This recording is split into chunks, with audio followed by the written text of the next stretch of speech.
one of the key arguments that climate deniers use is, oh look, climate's a huge thing. You really say we're affecting the weather, just us, we're just little people. But we are.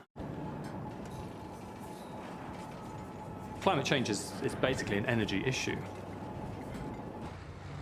It's produced by the way that humankind uses fossil fuels to produce energy.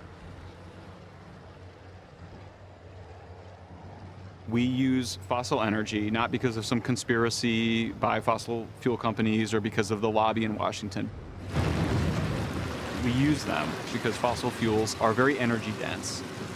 They're very inexpensive, and they're everywhere.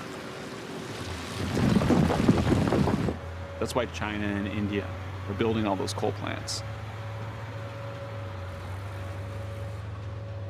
When I've spoken to women's groups, none of them knew how bad coal was. They didn't know it killed people. If you add up all fossil fuel combustion in the United States, just from power plants, the fine particulates alone kill 13,000 people a year.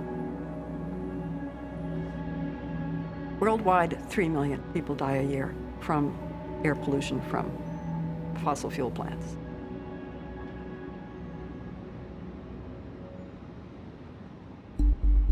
One of the big surprises for me when I started looking into the mortality data, the death rates associated with each energy technology, is that nuclear is the second safest after wind.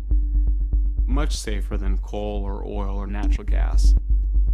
And in fact, to add to the irony of it, nuclear power is even safer than solar panels. But I mean, I thought that people died at 3 Mile Island. I thought that hundreds of thousands of people died at Chernobyl.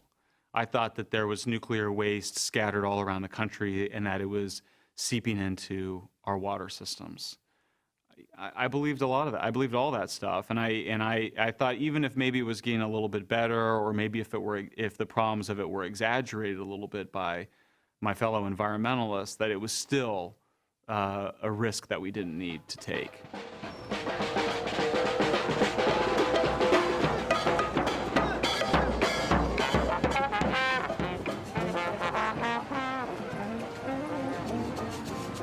There hasn't been a single death from the operation of commercial nuclear reactors in the United States.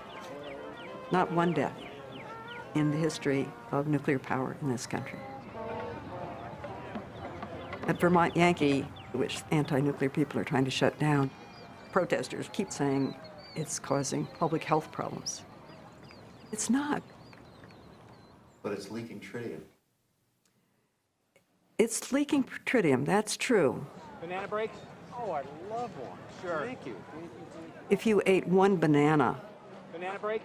which have a potassium isotope that's a little hot, you would get more radiation exposure Banana break? than you would if you drank all the water that comes out of the plant in one day. Banana break! Tritium is a naturally occurring hydrogen isotope. We're going to ask that all those people who are willing to risk arrest remain in this safety zone until the rest of the people